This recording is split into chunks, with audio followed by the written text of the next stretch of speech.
6:34 vamos a hablar de un tema fundamental. En este espacio estructuralmente estamos en permanente seguimiento de esos asuntos prioritarios al interés público en Venezuela e incluso más allá, como es el caso del próximo tema. Nuestro primer invitado es Mariano Herrera, PhD en Educación, miembro del Centro de Investigaciones Culturales y Educativas en CICE de la Universidad Pedagógica Experimental Libertador, especializado en políticas públicas en educación, profesor de posgrado en distintas universidades de formación docente en América Latina. Profesor Herrera, un placer contar con usted. Buenos días, bienvenido. Buenos días, muchas gracias. Yo también pues encantado de estar contigo esta mañana. Quisiera comenzar con una pregunta esencial que a mí como parte de la sociedad venezolana y del mundo me inquieta. ¿Cómo está en este momento la iniciativa en los jóvenes? ¿Cómo está la nueva generación en su disposición a formarse para formar, a educarse para educar? Y esto, por supuesto, hay que ponerlo en un contexto de realidades que no son precisamente fáciles en el caso del docente venezolano, ¿no? ¿Qué nos podría decir? Y bueno, si estamos hablando de cuántos bachilleres, digamos, quieren estudiar en la universidad para formarse como futuros docentes de aula en los niveles del sistema educativo, o sea, en educación inicial, preescolar, primaria o en bachillerato, si estamos hablando de eso, pues obviamente que la situación es muy, muy grave, casi que están vacías las aulas de las universidades en donde se forman los docentes. La universidad que forma más docentes en Venezuela es la Universidad Pedagógica Experimental Libertador, la UPEL, que tiene institutos pedagógicos, institutos universitarios. Antes eran institutos universitarios, ahora son sedes de la UPEL en varias ciudades de Venezuela. Y esas sedes y también la sede de Caracas, que es donde yo estudié, la más abundante, donde hay más estudiantes siempre, que está en el Paraíso, en Caracas. Bueno, tienen muy pocos estudiantes. La carrera hace muchísimos años dejó de ser atractiva por distintas razones, entre otras por el sueldo, no solo por el sueldo, pero también por el sueldo. Y por supuesto eso es un tema que es gravísimo, ¿no? O sea, hay muy pocos, hay salones de clase de los primeros semestres de universidades privadas también, donde se forman docentes, donde se debían graduar pues una cantidad grande de docentes cada año y las aulas tienen menos de 5 alumnos, ¿no? Hay hasta más profesores que alumnos en algunos sitios, ¿no? Entonces, eso es un tema que está muy grave y que debería preocupar a toda la sociedad por las cosas que tú estás diciendo, lo que tú dijiste en la introducción, pues para la sociedad quizás el profesional que debería tener el mayor valor es el que se encarga de educar, ¿no?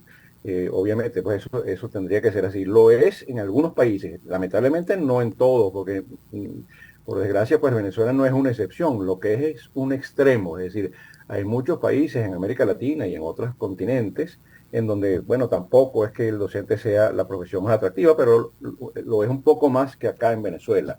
En cambio, en los países en donde hay muy buenos resultados, donde no solamente hay buenos resultados en términos de promedios nacionales en pruebas de rendimiento, ¿no? De lengua, matemáticas, ciencias y otras áreas, no solamente hay buenos promedios, sino que hay mayor igualdad, es decir, no, los alumnos no dependen de su clase social para salir bien en la escuela. Usted tiene un muchacho que viene de una familia de bajos recursos y ese tiene la misma oportunidad y alcanza el mismo promedio, digamos, al finalizar sus estudios que otro que tiene una posición más acomodada. Hay países que son así y hay países que no son tan lejanos. O sea, siempre se habla de Shanghái, de Singapur, de Ujú. Corea del Sur, pero también España y Finlandia y otros países en donde esta situación, digamos, es relativamente aceptable y hasta satisfactoria, ¿no? Desgraciadamente, pues repito, en Venezuela no es el caso. Estamos primero con muy pocos bachilleres que quieren ser docentes. Luego tenemos una cantidad de gente que está trabajando en educación, docentes con muy buenas intenciones, pero que hace mucho tiempo que no reciben una actualización en temas relacionados con su profesión, ¿no? Con los mejores métodos para dar clases, sobre todo los mejores métodos para que los alumnos que tienen alguna dificultad por lo que sea, por razones socioeconómicas o por razones de diferencias individuales, que tienen menos probabilidades de ir avanzando bien en el sistema educativo, ¿no? Para que ese tipo de alumnos, que son muchos, tengan las mismas oportunidades que el resto, que los que están en el promedio.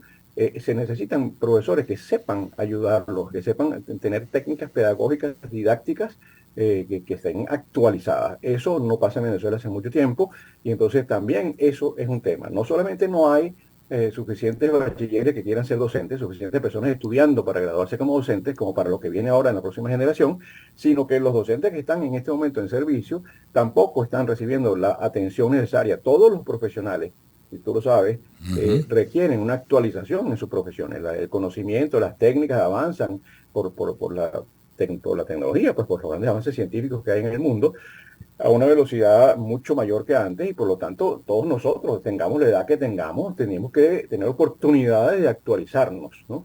Esas actualizaciones no se adivinan, tiene que haber una persona que los organice. También hay las iniciativas que uno como profesional puede y sabe buscar, pero eso no es suficiente, y menos en la docencia, porque los docentes pues, tienen unas circunstancias de trabajo que les dificultan más esto, ¿no? Eso por una parte. Por otra parte, también hay una situación que no solamente es de los docentes. Eh, Muchos bachilleres dicen, bueno, pero yo para qué voy a estudiar en la universidad si cuando me gradúe a lo mejor ni empleo tengo, o si tengo un empleo es de muy bajo ingreso, y entonces prefieren terminar con el bachillerato si acaso, y desde muy pequeño empezar, o muy jóvenes empezar a trabajar sin terminar a estudiar más, ¿no? Entonces, eso también es un tema, ¿no? Pero digamos, lo más grave es lo que tú mencionaste al principio. La profesión docente, la carrera de docente está siendo muy poco solicitada. Hay muy pocos estudiantes en las universidades que forman docentes y eso es un tema que debería preocupar a toda la sociedad, la clase media, a todo el mundo, y deberíamos todos hacer un esfuerzo para ponernos de acuerdo acerca de qué es lo que podemos hacer, ¿no? Con ese tema. Es un tema que tiene que ver con mejorar la formación docente, mejorar los sueldos de los docentes, mejorar las condiciones de trabajo, y las condiciones de trabajo incluyen la infraestructura de las escuelas. O sea, Ujú. muchas escuelas están en una situación de infraestructura y de dotación deplorable, ¿no? Entonces, eso tampoco es atractivo. O sea, yo no voy a trabajar en un sitio que se está cayendo, donde no hay baños, donde no hay agua. Es decir, hay una serie de circunstancias que atentan contra eso que dije, contra el hecho de que sea o no sea atractiva la profesión de educador, ¿no? Caray, estamos escuchando a Mariano Herrera, PhD en educación, además de otros méritos en su proceso de formación. Fíjese, usted me ha hecho recordar a mi papá, por dos razones. Mi papá siempre me decía, Eduardito, cuando yo era un niño, la profesión más importante y más noble es la del maestro. Pero además de eso, usted me ha hecho recordar a mi papá porque usted ha dicho que la educación no debería depender de la condición socioeconómica.